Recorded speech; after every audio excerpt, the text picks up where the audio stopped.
Next day మళ్ళీ 11 o'clock మళ్ళీ పెట్టినారు. పెట్టినప్పుడు ఎవరిని పంపిస్తారండి అక్కడ ఓటింగ్ మున్సిపల్ ఆఫీస్ పోవడానికి? పోలీస్ బ్యారికేడ్స్ పెట్టినప్పుడు ఓన్లీ కౌన్సిలర్స్, కోఆప్షన్ మెంబర్స్ ఎవరైతే ఎలిజిబుల్ ఉన్నారో వాళ్ళే పోవాలి. మేము 11 o'clock ఉందని చెప్పి మేము 10:30కి బయలుదేరినాము. పోతున్నాము, బ్యారికేడ్స్ దగ్గర వరకు పోయినప్పుడు అక్కడ ఎవరు లేరు, గొడవ లేదు, మా కార్యకర్తలు ఎవరు లేరు. కేవలం టీఆర్ఎస్ వాళ్ళే ధర్నా చేసుకుంటూ కూర్చున్నారు. ఎందుకు చేస్తున్నారు నాకు తెలియదు, మాకు నిజంగా తెలియదు. ఇక పోలీస్ వాళ్ళు పోయినప్పుడు వాళ్ళు క్లియర్ చేస్తున్నారు. సడన్లీ ఆ రోడ్ డివైడర్ ఉంటుంది కదా, అది తీసి విసిరేస్తున్నాడు సుమన్ మా మీద, రాళ్ళు కొట్టినాడు. ఎందుకు నాకు అర్థం కాలేదు. అక్కడ అసలు గొడవనే లేకుండే. మేము న్యాచురల్గా ఓటింగ్కి పోయినాము. యాక్చువల్లీ మీరు చూసుకుంటే చాలా మంచిగా స్టార్ట్ అయింది. ప్రమాణ స్వీకారం అందరు చేసుకున్నారు. 1/2 hour గ్యాప్ ఉండే. వాళ్ళ 1/2 hour గ్యాప్లో కూడా మాట్లాడుకుంటారు. ఎందుకంటే ఖైతాన్పల్లిలో అందరు దగ్గరనే అందరి సంబంధాలు ఉంటాయి. వాళ్ళు మాట్లాడుకుంటారు. మేమైతే అక్కడనే కోఆప్షన్ అంటే చైర్ దగ్గరనే, రిటర్నింగ్ ఆఫీసర్ దగ్గరనే కూర్చుంటాం. అక్కడనే కూర్చున్నాం. అక్కడ వాళ్ళు మాట్లాడుతుంటే పుషింగ్ ఏదో చేసినారని చెప్పినారు. పుషింగ్ అని గడబడి అయిందని చెప్పి పోస్ట్పోన్ చేసినారు. సో మళ్ళీ ఎలక్షన్ ఉండేది చేసుకొని మేము ఇక్కడ మీరు ఒక విషయం గమనించాలి. ఈ లాస్ట్ 3-4 days నుంచి సుమన్ రెగ్యులర్గా టీవీలో పోయి మేము అధికారి పార్టీ ఇట్లా చేస్తుంది అట్లా చేస్తుంది అని అన్నాడు. నేను వారికి ఇదే గుర్తు చేస్తున్నాను. పోయిన 5 years బ్యాక్ మున్సిపల్ ఎలక్షన్స్ కాలేదు. చెన్నూరు ఖైతాన్పల్లిలో ఎలక్షన్స్ కాలేదు. ఎందుకంటే అప్పుడు టీఆర్ఎస్ పార్టీ అధికారంలో ఉంది. మీరు చూసినారు అన్ని చోట్ల కూడా రూలింగ్ పార్టీ క్యాండిడేట్ ఉంటాడు, ఆపోజిట్ పార్టీ క్యాండిడేట్ ఉంటాడు, ఇండిపెండెంట్స్ ఉంటారు. ఎందుకంటే చాలామందికి ఆశ ఉంటుంది కౌన్సిలర్ కావాలని చెప్పి. కానీ ఎక్కడన్నా ఉంటేనే యునానిమస్ అవుతుందా? యునానిమస్ అయిందంటే ఏమన్నమాట? వారు గుండాయిజము దబాయించినప్పుడు పబ్లిక్ అందరూ కూడా భయపడి మీకు అరెస్ట్ చేస్తాము ఇది అని జులుం ఉన్నప్పుడే క్యాండిడేట్స్ విత్డ్రా చేస్తారు. అందు గురించి లాస్ట్ టైము చెన్నూరు ఖైతాన్పల్లిలో సరిగా ఎలక్షన్స్ జరగలేదు. అది అధికార దుర్వినియోగం. ఈసారి అన్ని చోట్ల ఎలక్షన్స్ అయినాయి.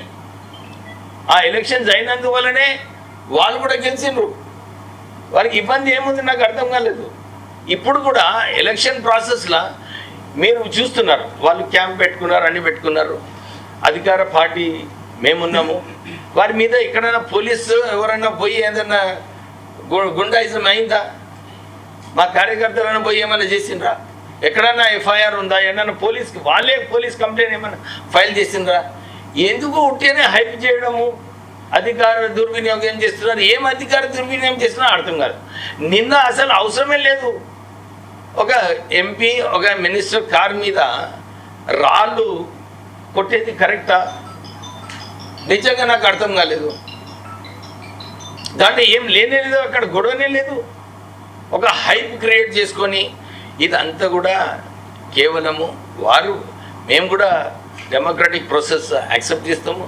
డెమోక్రటిక్ ప్రాసెస్ ప్రకారంగా కానివ్వండి, వీ హ్యావ్ నో అబ్జెక్షన్. ఖైతాన్పల్లిలో ఏముంది, మళ్ళీ ఎప్పుడు పెడతారో పెట్టండి అంటే election will take place and whoever is got majority will win. దాంట్లో ఏమున్నది? పుట్టినే వారి పాపము ఓడిపోయినందుకు అప్పుడు 10 సంవత్సరాలు అధికారంలో ఉండి అధికారం ఒకటేసారి పోయినందుకు కొంచెం ఉంటుంది బాధ ఉండదని కాదు. కానీ ఈ ఫ్రస్ట్రేషన్ ఎట్లా చూపించేది అవసరం ఏముంది? నిజంగానే ఎలక్షన్ అయ్యేటప్పుడు కూడా కేవలం అలిగేషన్స్ వాళ్ళందరూ కూడా క్యాంపెయిన్ చేసుకున్నారు కదా. చెన్నూరులో క్యాంపెయిన్ చేసుకున్నారు, ఖైతాన్పల్లిలో క్యాంపెయిన్ చేసుకున్నారు, హరీష్ రావు వచ్చి ఖైతాన్పల్లిలో క్యాంపెయిన్ చేసినాడు. సో ఎక్కడ అడ్డుకున్నారు వాళ్ళను క్యాంపెయిన్ చేయడానికి? లేకుంటే ఎక్కడన్నా జులుం చేసేది ఒక ఆపర్చునిటీ కూడా లేదు. సో దీని ఏదైతే నిన్న సంఘటన జరిగిందో నిజంగానే దానిలో దట్ ఈస్ నాట్ కరెక్ట్. ఆ మీద ఎందుకు రాళ్ళు పడాలండి? ఎవరైనా ఆల్రెడీ ఇద్దరికి పోలీస్ కానిస్టేబుల్స్కి దెబ్బలు తగిలినాయి, ఇంకొక కార్యకర్తకు దెబ్బ తగిలింది. అవసరం ఏముంటే నాకు అర్థం కాలేదు. సో నేను దానికి సివియర్గా కండెమ్ చేస్తున్నాను. ఏదైతే వారు ఇంకా అధికారంలో ఉన్నట్టు వాళ్ళు బిహేవ్ చేస్తున్నారు, అది సరైన కాదు. చట్టం ఉన్నది, చట్టం ప్రకారంగానే కానివ్వండి. Nobody is objecting, nobody is doing anything against the law. అరే అదే చెప్పినా కదా బాబు, ఫస్ట్ డే వాళ్ళు వెన్యూకి రైట్ టైంలో పోతే అయిపోయేది. ఎవరు ఆపిండ్రు? మేము ఆపలే కదా, ఆయనే లేట్ వచ్చిండు. ఎవరు ఆపిండ్రు? సెకండ్ డే అందరం పోయినాం కదా. అరే ఏం చేసిండ్రు పోలీసు? ఇచ్చింది కదా బాబు, 1 hour they have given time. 1 hour ఇచ్చింది కదా. పోలీస్ ఏం చేసింది పాపము? పోలీస్ ఎక్కడ అడ్డుకున్నారు? ఫస్ట్ డే కూడా అడ్డుకున్నారా? ఎలక్షన్ ఆఫీసర్స్ మీద మీరు ప్రెషర్ తీసుకొస్తున్నారు. అరే నేను ఎట్లా తీసుకొస్తున్నా? ఇది స్టాండర్డ్ అలిగేషన్. మేమేం చేసినామో మీరు చెప్పండి. ఇక్కడ అరే ఎలక్షన్ ఆఫీసర్ మీద ఎందుకు ప్రెషర్ పెడతాము? ఎలక్షన్సే స్మూత్గా అయినాయి. ఎలక్షన్ స్మూత్ అయినప్పుడు ఎలక్షన్ ఆఫీసర్ మీద ఎందుకు పెడతాము? మాకు సంపూర్ణమైన మెజారిటీ వచ్చినప్పటికీ అరే పోలీసులని గుండాయిజం చేస్తూ, పోలీసులను వినియోగిస్తూ అనైతికంగా ఆ చైర్మన్ పదవిని దక్కించుకోవడానికి వివేక్ గారు అనైతికంగా వ్యవహరిస్తున్నారనేటువంటి తీవ్రమైనటువంటి ఆరోపణలు చేస్తా ఉన్నారు. నేను మీకు అడుగుతున్నా, మీరు రెస్పాన్సిబుల్ ప్రెస్ పర్సన్స్, అక్కడ ఎవరు అడ్డుకోలేదు. ఫస్ట్ డే నేను మంచిగా ఎక్స్ప్లెయిన్ చేసిన, పోయి కరెక్ట్ టైంలో పోయి ఓతు తీసుకొని ఎలక్షన్ విన్ అయిపోతే అయిపోయేది. మేము కూడా పోలే కదా ఫస్ట్ డే, వాళ్ళని ఎవరు ఆపలే కదా. వాళ్ళు ఎందుకు టైంలో పోలేదు? రూల్స్ వాళ్ళు ఉట్టినే మా మీద ఎందుకు బురద చల్లాలి? ఇగో బాబు, రూల్స్ ప్రకారమే 11 o'clock పోవాలి. 1 hour వెయిట్ చేసిండ్రు. దాని తర్వాత వారు నిర్ణయం తీసుకున్నా. I'm not. మరి రెండో రోజు కూడా పోయినాం కదా ప్రమాణ స్వీకారం. ఆయన ఎందుకు చేసాడు? మీరు ఆయన ప్రశ్నించాలి. When there is no violence, మేము పోయేటప్పుడు మా మీద రాళ్ళెందుకు కొట్టిండు? సార్, కౌన్సిల్కి వెళ్తున్న ఒక మహిళా కౌన్సిలర్ను తాకరాని చోట తాకారు, కావాలని కాంగ్రెస్ వాళ్ళు రెచ్చగొట్టారు. ఈ విషయం పోలీసులకు కూడా తెలుసు, కానీ కావాలని కాంగ్రెస్ వాళ్ళకి సపోర్ట్ చేస్తున్నారని చెప్పేసి సుమన్ అంటున్నారు. ఇగో సుమన్ పాపం ఆయన చెప్తాడు, ఆ ఫ్రస్ట్రేషన్లో చెప్తాడు. మీరు చూస్తున్నారు, మేము 12 o'clock వరకు అక్కడనే ఉన్నాము. అందరం ప్రమాణ స్వీకారం చేసినాము. 12:30కి ఇవన్నీ గొడవలు అవుతున్నాయని వాళ్ళు చేస్తున్నారు. మేము బయటకు వచ్చేసినాము. మేము అక్కడ లేము. ఎవరు కూడా నిన్న మా మహిళా కౌన్సిలర్స్ కూడా వాళ్ళు ప్రెస్ కాన్ఫరెన్స్ చేసి ఇదే అడిగినారు. ఏమని అడిగినారు? మీరు మీ ఇంట్లో ఆడబిడ్డలు లేరా? మీరు మా మీద రాళ్ళు ఎందుకు కొట్టినారు? ఎందుకు కొట్టినారు రాళ్ళు? ఇక్కడ స్మూత్గానే ఉండే, పీస్ఫుల్గానే ఉండే. మా మీద 1 minute బ్రదర్, అక్కడ సీక్వెన్స్ ఆఫ్ ఈవెంట్స్ ఆయన చెప్తాడు. ఆయన చెప్పింది కరెక్టా? ఫ్యాక్ట్స్ అక్కడ ఉన్నాయి కదా. వాళ్ళు వేసిన రాళ్ళు మా మీద, మేము ఎక్కడ వేయలే కదా. ఎక్కడ ఉందా ఏదైనా ఫోటో ఉందా? అందరు ప్రెస్ వాళ్ళు ఉండరు కదా, అన్ని చోట్ల ప్రెస్ వాళ్ళు. నిన్న సుమన్ దౌర్జన్యం ఏదైతే ఉందో ప్రెస్లో వచ్చింది, అందరు వీడియో షాట్స్ తీసుకున్నారు. మా కార్యకర్తలు ఎక్కడైనా చేసిండ్రా? అదిగాక ఆయన ఏదైతే అలిగేషన్స్ పెడుతున్నాడో తాగి పంపి 1.5 hour ఉన్నారు. ఉంటుంది అప్పటి వరకు. ఎవరైనా ఆబ్జెక్ట్ నిజంగా ఉంటే ఆబ్జెక్ట్ చేస్తుండే కదా వాళ్ళు. ఇక మా మహిళా కౌన్సిలర్స్ ఉన్నారా అట్లా అలిగేషన్ చేయడం తప్పు మహిళల మీద. ఆయన పాపం ఆయనకు తెలియదు, ఆయన కనుక్కోవాలి. అలిగేషన్ చేసేటప్పుడు కూడా కొంచెం ఏమన్నా దాంట్లో ఫ్యాక్ట్స్ ఉన్నట్టు అలిగేషన్స్ ఉండాలి. మేము బయటకు వచ్చినాము, నిజంగా అయినుంటే బయటకు వచ్చి ఇమీడియట్లీ కంప్లైంట్ చేయనుండే. వాళ్ళు 4 o'clock పోయి కంప్లైంట్ చేసుడేంది? నిజంగా అయినుంటే, నిజంగా ఏదైనా ఇట్లాంటి సంఘటన అయినుంటే ఎవరైనా నూకుంటారా? ఇంత 4 గంటలు 4 గంటలు ఉన్నారు కదా. ఇది అంతా ఆఫ్టర్ థాట్, ఒక రెచ్చగొట్టాలి, ఇది ఒక డ్రామా క్రియేట్ చేయాలని చెప్పి నిజంగా అయినుంటే మీరు చెప్పండి, ఏ మహిళనన్నా అక్కడ 4 గంటలు ఉట్లే కూర్చుంటారా? పోయి ఇమీడియట్లీ పోలీస్ కంప్లైంట్ చేయాలి కదా.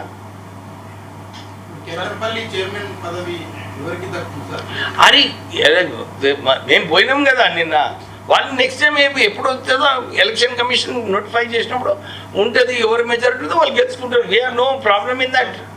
మేము ఎక్కడ కూడా వినండి, వన్స్ అగైన్ నేను రియిటరేట్ చేస్తున్నాను, ఎక్కడ కూడా ప్రాసెస్ని అడ్డుకోలేదు. వాళ్ళ క్యాండిడేట్స్, కౌన్సిలర్స్ వాళ్ళందరూ కూడా ఒక దగ్గర ఉన్నప్పుడు కూడా ఎక్కడ కూడా గొడవ కాలేదు, ఇక్కడ పోలీస్ రేడ్ కాలేదు, ఏం కాలేదు. యాక్చువల్లీ నేను హుజూరాబాద్ ఎలక్షన్ నేను 1 day బిఫోర్ వెకెట్ చేయమంటే పోయి హరిత విఆర్ హన్మకొండలో ఉన్నా, నా రూమ్కి వచ్చిండు సుమన్, వచ్చి రూమ్కి వచ్చి చూసుకొని పోయి మళ్ళీ నెక్స్ట్ హాఫ్ అన్ అవర్లో పోలీస్ రేడ్ చేయించిండు. ఇప్పటివరకు మేము చేపించలే రేడు సుమన్ మీద. ఆయన హుజూరాబాద్ ఎలక్షన్లో నా మీద రేడ్ చేయించిందా లేదా కనుక్కోండి మీరు. మేము చేయలేదు రేడు. ఎక్కడ చేసినామండి? ఎక్కడ అడ్డుకున్నాము? ఎక్కడన్నా ఉందా? మీకు మీరందరు ప్రెస్ ఇస్ దేర్, ఎక్కడన్నా చూసిండ్రా మేము అడ్డుకోవడము ఏదన్నా? అది ఏమన్నా ఉంటే తెలుస్తుంది కదా. అందుకని 2-3 రోజులు డిలే చేసింది. మంత్రి వివేక్ వాళ్ళని భయభ్రాంతులకు గురి చేసి వాళ్ళని లాక్కునే ప్రయత్నం చేస్తున్నారనేది ఆరోపణ. బ్రదర్, మీరు చూసినారు, వాళ్ళు వచ్చినారు, వాళ్ళే లేట్ పోయినారు, వాళ్ళు టైంలో పోయి ఉంటే అయిపోతుండే అప్పుడే. మేము పోలే కదా ఫస్ట్ డే. సార్ మళ్ళీ ఎలక్షన్ పెడితే మీ తరఫు నుంచి, మీ కాంగ్రెస్ పార్టీ నుంచి క్యాండిడేట్ని పెడుతున్నారా లేదా? అరే గో బ్రదర్, మేము పాలిటిక్స్ ఆడుతున్నాం. నేను ఈరోజు నేనేం చెయ్యను ఇదని, నిన్న కూడా క్యాండిడేట్ పెట్టడం డెఫినెట్లీ, నిన్న కూడా మా క్యాండిడేట్ ఉండే. క్యాండిడేట్ ఏముందే, ఉంటారు, ఓట్లు ఉంటే గెలుస్తారు, లేకుంటే ఓడిపోతారు, దాంట్లో ఏమున్నది. మీకు మద్దతు ఇవ్వడానికి టీఆర్ఎస్ వాళ్ళు మీకు సంఖ్యాబలం ఉంది కాబట్టి మేము చూడండి బ్రదర్, 1 minute. అరే నేనేమంటున్నాను, అరే అన్ని చోట్ల ఎలక్షన్ల సంఖ్యలు ఓటింగ్ ఉండదు, ఆ సంఖ్య లేకుంటే ఏం బ్రదర్? మీరు అడిగిన ప్రశ్నకు చెప్తున్నా, ఆ నిర్ణయం మేము ఆ రోజు తీసుకుంటాము. నేనేం జస్ట్ టెల్లింగ్ యూ, ఎప్పుడైనా ఎలక్షన్స్ ఉన్నప్పుడు చైర్మన్షిప్ ఎలక్షన్స్ అయినా, వైస్ చైర్మన్ ఎలక్షన్ అయినా పార్టీ నిర్ణయం తీసుకుంటుంది, పార్టీ ప్రకారంగా పోతాం మేము, దాంట్లో ఏమున్నది. మంత్రి వివేక్ కోరిక నెరవేరిందని అన్నారు. హరీష్ రావు ట్వీట్ చేశారు, దౌర్జన్యంగా వ్యవహరిస్తున్నారు, ఆయన అరెస్టును ఖండిస్తున్నాము, అందుబాటులో లేకుండా చేసి అక్రమంగా. యాక్చువల్లీ హరీష్ రావుకి నిజంగా ఆయనకు ప్రజల ఏదైతే విలువ ఉన్నదో, ఆయన సుమన్ చేసిన యాక్షన్ని తీవ్రంగా ఖండించారు. ప్రజాస్వామ్యంలో ఇట్లనా ఒక ఎలక్టెడ్ మెంబరు, ఒక 2 ఎంపీలు ఎమ్మెల్యే ఉన్నారు, వాళ్ళ మీద రోడ్ డివైడర్ పడేస్తారండి? చూడలేదా అనే వీడియో? నిజంగా ఎప్పుడు రాళ్లతో కొడతారా? నా విండ్ స్క్రీన్ అంతా పలిగిపోయింది. Is it correct? ఏది ఉన్నా కానీ అని ప్రొవొకేషన్ ఏం లేదు. ఇప్పుడు మా కార్యకర్తలు పోయి ప్రొవోక్ చేసి అనుకుంటే కూడా మీరు అర్థం చేసుకోవచ్చు, రెచ్చపోయి చేసినందుకు. ఇక్కడ ప్రొవొకేషనే లేదు. మేము ఓటు ఎన్నిక పోయినాం కదా, మేము అక్కడ ఆ రోడ్డు మీద ఓటు వేయడానికి పోతున్నాము. ఎందుకు కొట్టిండు? ఆ ప్రశ్న యాక్చువల్లీ హరీష్ రావు సుమన్ అడగాలి. ఎందుకయ్యా, ఎందుకు నువ్వు ఈ దుర్వినియోగం చేసినావని అసలు ప్రశ్న ఆయన అడగాలి, ఎందుకు కొట్టినావు అని. అంటే ఎందుకు సార్, మీరు అధికారంలో ఉన్నారు, మీరు ఒక మంత్రి, మీలాంటి వాళ్ళ మీదనే ప్రతిపక్షంలో ఉన్న ఒక పార్టీ దాడి చేసే అంత బలహీనంగా ఉన్నారా మీరు అక్కడ ఆ పార్టీ? అది నీ క్వశ్చన్ నువ్వు ఎట్లా అడుగుతున్నావా? మంచిగా చేస్తేనేమో ఇట్లా క్వశ్చన్ అడుగుతావు, లేదంటే పోలీస్ దుర్వినియోగం అంటే ఎట్లా? సరేనే, now I have to catch a flight. ఇంకే ఎవరు మా ఇదిగో చూడు బాబు, మాకు ఎవరు మీరు నిన్న ప్రమాణ స్వీకారమే అయింది కదా అక్కడ. Already election process is on. వారు నెక్స్ట్ టైం ఎలక్షన్ మళ్ళీ నోటీస్ వచ్చినప్పుడు ఎలక్షన్ అవుతుంది, ఎవరికి మెజారిటీ వాళ్ళు గెలుస్తారు, దాంట్లో ఏముంది. అరే బాబు, నేను ఎందుకు మాట్లాడుతున్నా? కొత్తగూడెంలో సిపిఐ కాంగ్రెస్ పోటీ చేసి మళ్ళీ ఒకటే పార్టీ సీఎం గారు చెప్పారు, మంత్రి సోమలే గారు మీకు కూడా అట్లా డైరెక్షన్స్ తోనే మాట్లాడిందా? అందుకే ప్రాసెస్ అది పార్టీ ఆదేశాలు, పార్టీ ఏం చేస్తుందో పార్టీ నిర్ణయం తీసుకుంటుంది. కాసేపటి క్రితమే ఆయన అన్నాడు, మంత్రి వివేక్ కోరిక నెరవేరింది, నన్ను జైలుకి పంపారు. 1 minute బాబు, 1 minute జర క్లారిఫై చేయదలుచుకున్నాను. కాంగ్రెస్ పార్టీ గెలిచి ఎన్ని సంవత్సరాలు అయింది? నియర్లీ 2.5 years అయింది. ఇప్పటి వరకు నా చెన్నూరు నియోజకవర్గంలో ఒక్క టీఆర్ఎస్ వ్యక్తినైనా అరెస్ట్ చేసినామా మీరు కనుక్కోండి.